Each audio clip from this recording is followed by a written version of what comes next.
Hi, so I'm making a video to react to my IB exam results. I did the May 2024 exam route. So I'm assuming that if you clicked on this video, you know what the IB is, but if you don't, here's like a quick summary. It's basically a 2-year course where you take 6 subjects in 11th and 12th grade, and you can get in each subject from a 1 to a 7 score, where 1 is the worst and 7 is the best.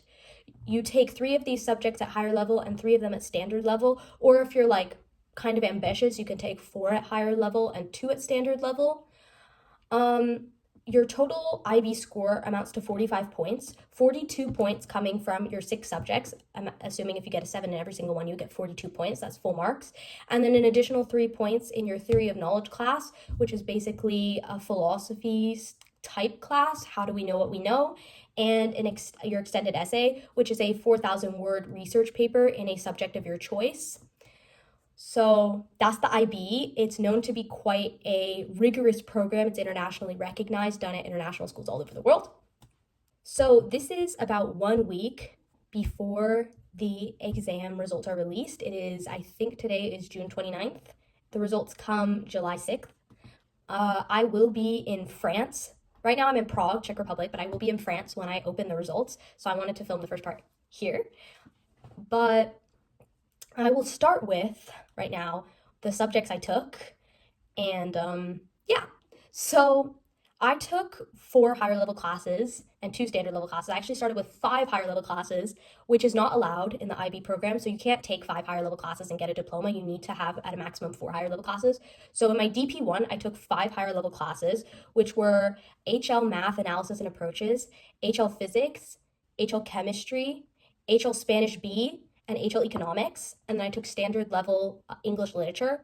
And I took like your kind of school final exams I did for the 5 higher levels. But then at the beginning of DP2, I had to drop one of them because you can only take 4 for the exam. So I dropped higher level econ because it just didn't really make sense for me to do economics when it's not going to be really involved in my university major, because I want to be a chemical engineer and it just doesn't make sense to really have it. And I want to keep language throughout my university education. I want to continue taking Spanish, so it made sense to keep that at higher level and drop economics. So for the exam, I had standard level economics and standard level English as my 2 standard levels, and then physics, chemistry, math, and Spanish as my higher. Okay, I have got the results. I'm trying to be quiet because there are other people. Okay.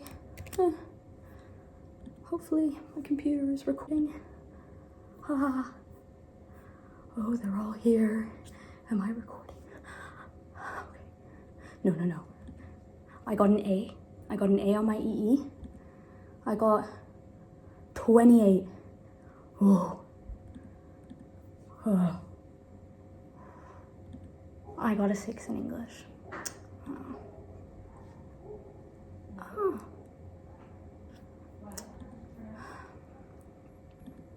Got a 6 in Spanish.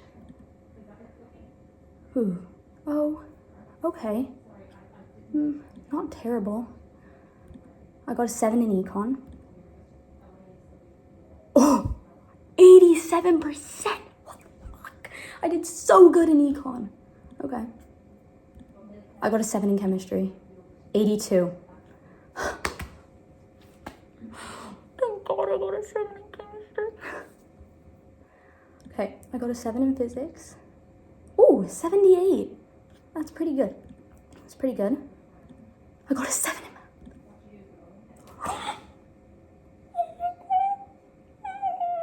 got 87% in math.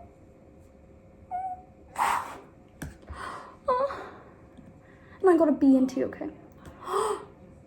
43 points. I'm pretty happy with it.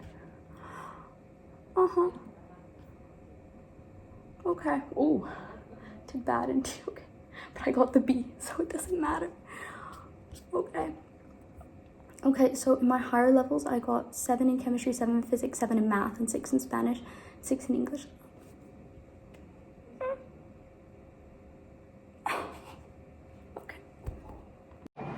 So it's 2 days after the results have come out, and I just wanted to have some final conclusions for myself.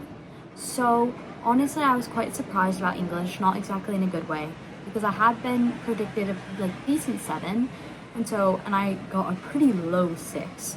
So I was pretty surprised about that, also because my IO was a 7, but I guess maybe I just didn't do as well as I thought I did in the exam. And TOK I was also surprised by, also because a lot of people in my cohort told me that they did very, very well and got an A, and then I got a very low B.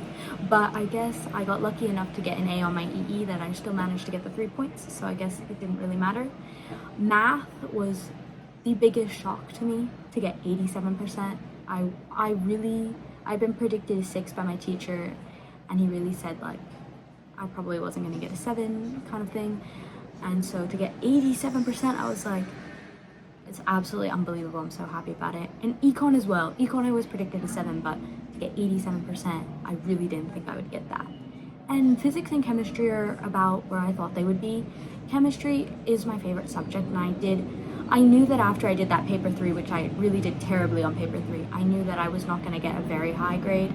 I think that if we eliminated paper 3, I could have gotten 85% plus on chemistry, because I will check with my teacher on my individual papers, but I think I did terribly on paper 3, and I think it really brought me down.